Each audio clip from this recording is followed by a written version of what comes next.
never seemed what you wanted. Love, I was the hell that you needed. Oh, I was the one when you needed love. I was the one when you needed love. Oh, never seemed what you wanted. Love, I was the hell that you needed. Oh. Well, I come from a really strange family of artists. My mother was a painter and a pianist. I have one uncle who's a photographer. I have another uncle who's a sculptor and a painter.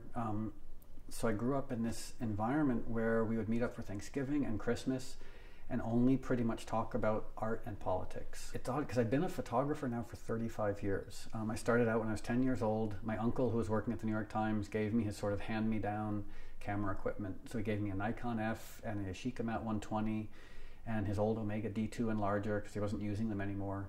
So I don't know if he technically gave them to me, but he loaned them to me and he's never asked for them back, and that was 35 years ago.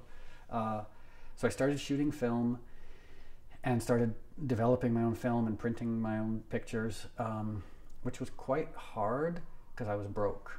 And so I'd have to like save up to buy film and save up to buy developing chemicals and save up to buy RC paper. And at that time, I was also becoming more and more obsessed with 20th century art.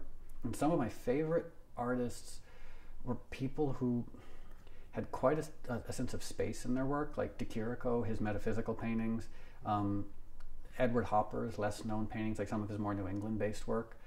And so I think now when I look at some of the pictures I take, there's so much emptiness in them. And the last tour I went on, I documented it. I just documented everything because I wanted to document just the oddness of life in alien spaces. Because when you go on tour, you're living in empty hotel rooms, empty backstage areas, empty tunnels, empty airports. There's just so much emptiness. And so I kept documenting, where it's like this weird juxtaposition between emptiness and fullness. 75,000 people, and then a minute later, you're in a completely empty, anonymous dressing room. And I found it both off-putting and fascinating. And it's also where I've lived for the last 20 years, is these strange spaces. The cohesion sort of came while I was documenting it. So I was documenting it, putting everything on the computer, looking at the images, and I started seeing this repetition of empty spaces and incredibly full spaces. And then I did start skewing the work towards this sort of template that I was coming up with. So I finished my last tour and I had collected all these photographs, and I presumptuously thought that maybe I would consider releasing them, like putting them out in a gallery or as a book.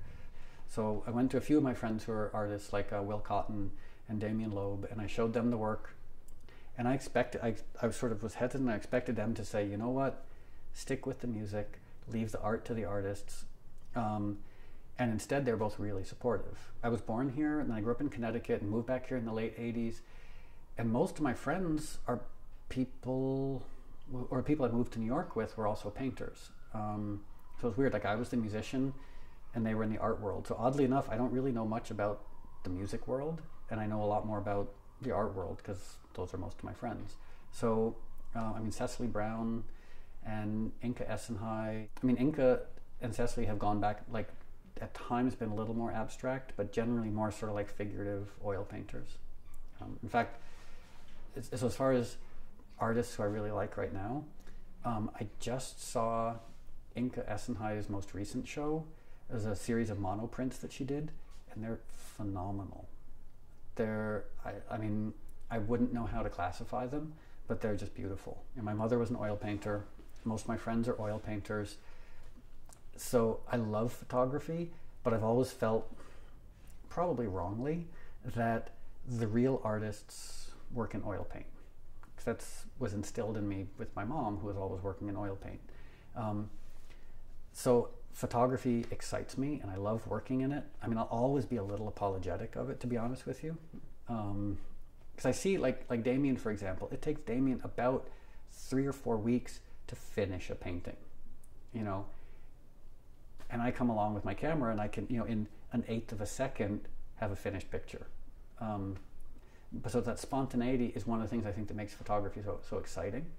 And I am excited by it, and I hope to spend the rest of my life taking pictures and trying to get people to look at them.